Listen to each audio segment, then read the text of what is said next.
ત્યારબાદ મંડળ કમિશન લાગુ 1990 થઈ વીપી સિંહની સરકાર દ્વારા. તો ઓબીસીની જાતિ આધારિત જો જનગણના ન કરવામાં આવે તો એ લોકો 52% આબાદી હોવા છતાં તેમને 27% 1990માં સુપ્રીમ કોર્ટે ચુકાદો આપ્યો. પરંતુ એમને 27% આરક્ષણ આપ્યું, પરંતુ એમાં ક્રિમિનલ લગાડી દેવામાં આવ્યું. એટલે ઓબીસીની આબાદી આ દેશની અંદર 52-60% જેટલી હોવા છતાં પણ એમને કોઈ પણ હિસ્સો 52% મળતો નથી. તો ખરેખર આ ઓબીસીને અન્યાય થઈ રહ્યો છે. તો એસસી એસટી ઓબીસી કે જેઓની જે આબાદી હોય એ પ્રમાણે એને આરક્ષણ અને બધી જ સંસ્થાઓમાં એને હિસ્સેદારી મળવી જોઈએ, પણ નથી મળતું. અને બીજી વાત કે કોઈ પણ કાર્ય મહાન કાર્ય કરવામાં મહાન સંગઠનની જરૂર છે.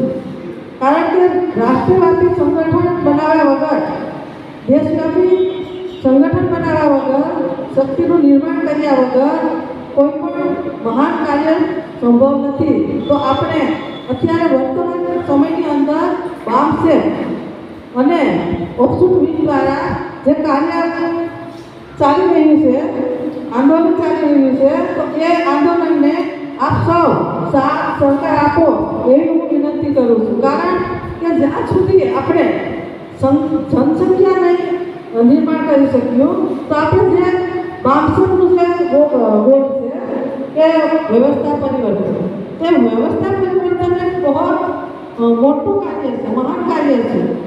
સાથીઓ, કોઈ પણ બડું કામ કરવા માટે શક્તિનું નિર્માણ કરવું જરૂરી છે. આજે આપણે અહીંયા વાત કરીએ તો આપણે જે સંખ્યા અહીંયા થવી જોઈએ એ સંખ્યા નથી. કારણ કે આપણે લોકો હજુ સુધી એક મંચમાં આવ્યા નથી. જ્યાં સુધી આપણે એકતા આપણામાં નહીં આવે ત્યાં સુધી આપણે જે વ્યવસ્થા પરિવર્તનનું જે કામ કરવા માંગીએ છીએ એ નહીં થઈ શકે. એ માટે આપણે જન આંદોલનની જરૂર છે. અત્યારે દેશની અંદર દુશ્મન સંવિધાન ખતમ કરી રહ્યું છે, અમારા અધિકારો ખતમ કરી રહ્યું છે. પરંતુ અમે એસસી એસટી ઓબીસી 85% હોવા છતાં પણ એ કામ હમ બચાવી શકતા નથી, સંવિધાનને બચાવી શક્યા નથી. આજે દેશની અંદર જે પરિસ્થિતિ નિર્માણ થઈ છે એ કંઈ ને કંઈ અમારી ગલતી છે. કારણ કે અમે એ બચાવી નથી શક્યા. સાથીઓ, અમારા જો હક અધિકારો, મહત્વપૂર્ણ હક અધિકારો જે મળ્યા છે એ કંઈ આસાનીથી મળી નથી રહ્યા. અમારા મહાપુરુષ મહાનાયિકાઓને ખૂબ જ લાંબો સમય સંઘર્ષ કરીને 108 વર્ષનો સંઘર્ષ કર્યો, ત્યારબાદ અમને સંવૈધાનિક હક અધિકાર મળ્યા. પરંતુ આજે સંવૈધાનિક હક અધિકારો ખતમ થઈ ગયા છે, પરંતુ અમે અમારા પેટનું પાણી નમતું નથી, એટલે અમારા અધિકારો જે છે એ ખતમ થઈ ગયા છે. અને આજે હું અહીંયાથી આજનો જે ઉદ્ઘાટન કાર્યક્રમ કરી અને આજનો જે કાર્યક્રમ છે હું પૂરો કરું છું અને મારી વાત અહીંયા પૂર્ણ કરું છું.